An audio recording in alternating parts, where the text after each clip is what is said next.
एवं आयुष्मान आरोग्य मंदिर पाई एबे आउ 2000 आयुष्मान आरोग्य मंदिर पाई आगामी 2 वर्ष भितरे आमे ताको कंप्लीट करिवु।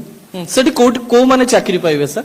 सेठी आमे आयुष्मान आरोग्य मंदिर रे हमर कांसेप्ट होची जे ताकू प्रिवेंटिव केयर रा गोटे मॉडल करिवु जो थिरे कि हमर जणे योगा टीचर रहिबे ता सहित गोटे मल्टी पर्पज हमर हेल्थ वर्कर जो माने मेल होंतु कि फीमेल होंतु अपन देखिथिबे किछि दिन तळे आमे 3000 मल्टी पर्पज हेल्थ वर्कर को अपॉइंटमेंट देइछु। ता सहित जणे एएनएम किंबा जीएनएम जा द्वारा कोन हबो डॉक्टर तो शॉर्टेज अछंती आमे आरोग्य मंदिर पर्यंत डॉक्टर तो दे पारु नाहु जदि हबो आमे प्लान करछु आयुष डॉक्टर आमे 2-3टा आरोग्य मंदिर रे देबु नहले PSC CSC SDH DHH level रे हमर एमबीबीएस डॉक्टर अछंती अप टू मेडिकल कॉलेज पर्यंत।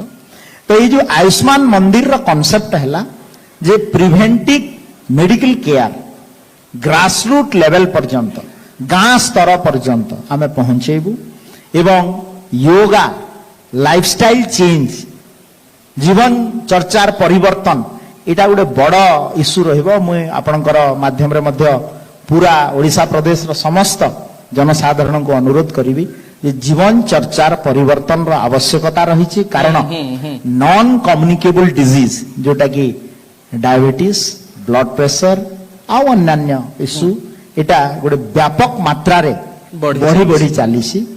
तो आमे सेठी पई आकू हमर एम्फासिस देबू। द्वितीय कथाटी हला जे early detection of the cases.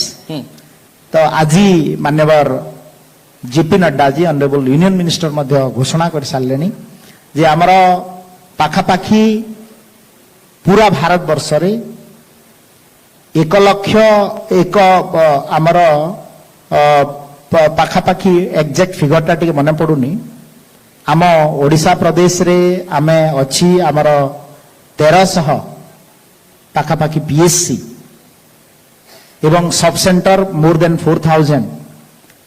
तो पीएससी लेवल रे आमे गोटे एबे प्रोग्राम टे करवा को जाउछु जो थरे कि एनसीडी नॉन कम्युनिकेबल डिजीज रो आमे गोटे स्क्रीनिंग प्रोग्राम पीएससी लेवल रो आरंभ करिवु जार द्वारा आमे early detection of the disease आड़ को जाई परिबु एवं आमे जते बेले हाई हैंड केयर देवा पई आगु को जिवु यह निश्चित भाव रे हमको सहायक। निहाते भाबरे सर आउ गोटे प्रश्न मो